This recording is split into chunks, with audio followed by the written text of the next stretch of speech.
Bienvenue sur des HRBP Daily Realities, le rendez-vous matinal des acteurs des ressources humaines. Je suis Parfait Benado et je suis heureux de vous retrouver pour l'animation de ce nouveau numéro. Salut. J'espère que vous allez bien, que vous êtes bien reposés, que vous avez renouvelé vos énergies et que vous reprenez bien cette nouvelle journée pour pouvoir relever les défis qui vous attendent. Je vais bien aussi, je rends grâce à Dieu. Aujourd'hui, nous parlerons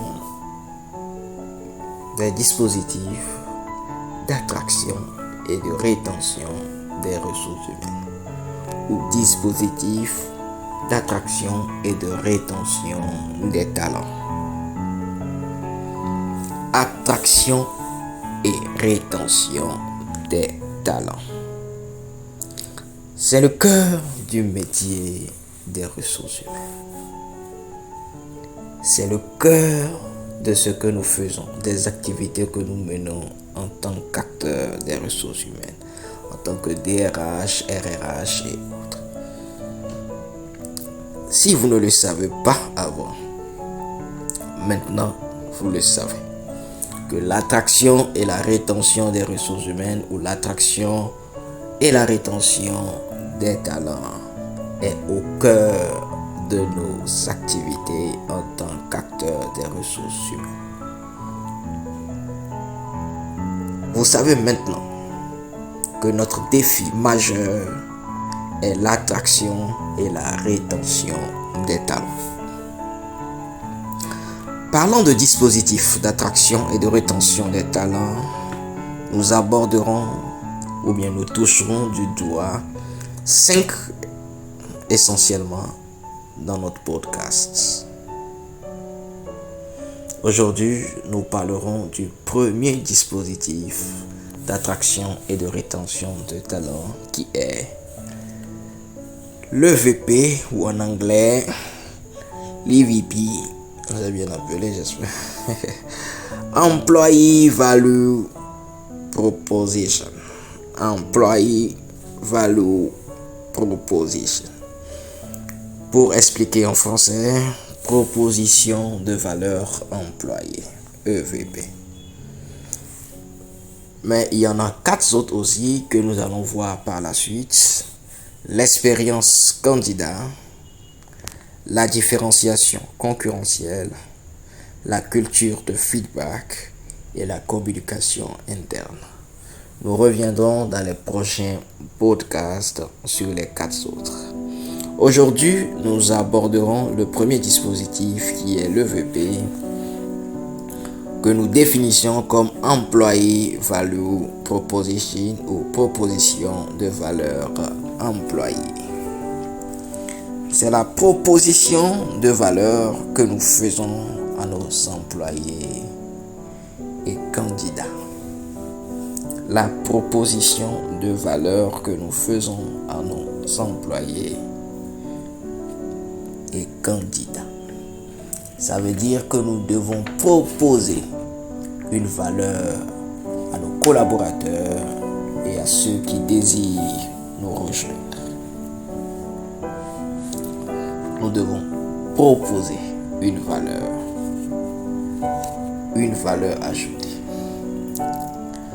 Nous devons penser à dénicher les meilleurs talents.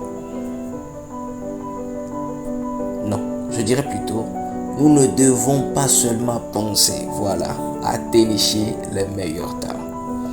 Il faut aussi se poser la question de savoir qu'est-ce qu'on va leur offrir de mieux.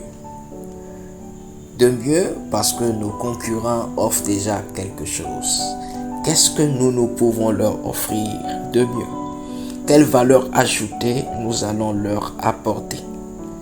Comment nous allons contribuer à leur développement, à leur croissance, à leur employabilité? Qu'est-ce que nous allons ajouter à ce qu'ils sont déjà? qu'est-ce que nous allons leur apporter de bien encore? Nous devons avoir un lot de corporate bénéfices préétablis pour nos collaborateurs et futurs collaborateurs. Savoir exactement ce qu'ils gagnent en travaillant chez nous. Nous devons savoir exactement ce qu'ils gagnent en nous rejoignant, ce qu'ils gagnent en travaillant chez nous, ce qu'ils gagnent en étant à nos côtés. Nous devons savoir cela. Nous devons penser à rendre nos horaires de travail flexibles. Pensez au télétravail, au travail hybride. Certaines entreprises sont passées à 4 jours de travail par semaine, sous d'autres cieux. Pourquoi ne pas étudier la faisabilité pour nos entreprises aussi? Certaines ont une politique où ils laissent un après-midi à chaque collaborateur par semaine. Nous devons faire l'effort de penser à quelque chose allant dans le même sens pour nos collaborateurs. Nous devons aussi faire l'effort de garantir des salaires compétitifs pour nos collaborateurs. Nous devons avoir une politique de paie qui défie la concurrence et surtout qui valorise chaque collaborateur. Établir une politique de promotion claire et un plan de carrière attrayant permettent aussi d'améliorer notre EVP. Tout ceci montre que nous devons instaurer une bonne culture d'entreprise et surtout que nous ayons un bon employé branding. Non, un bon employé branding. Employé en anglais, c'est employé. Employé, c'est employeur. Donc, employé branding. Voilà. Ou une bonne marque employeur. Nous devons constamment améliorer nos bénéfices et différentiels pour ne pas être confondus dans la masse concurrentielle afin que notre dispositif d'employé value proposition nous permette d'attirer et de retenir les talents. Je suis Parfait Guinado et j'ai pris la responsabilité non seulement d'être à vos côtés, mais surtout de vous écouter afin de mieux vous servir. Helping people achieve more, this is my mission. Bye bye et à demain.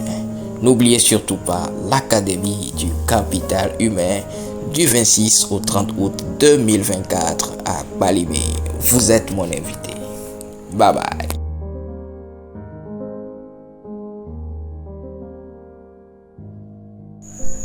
Partenaire de votre transformation continue, Django Expertise pour une institution meilleure, dynamique et productive.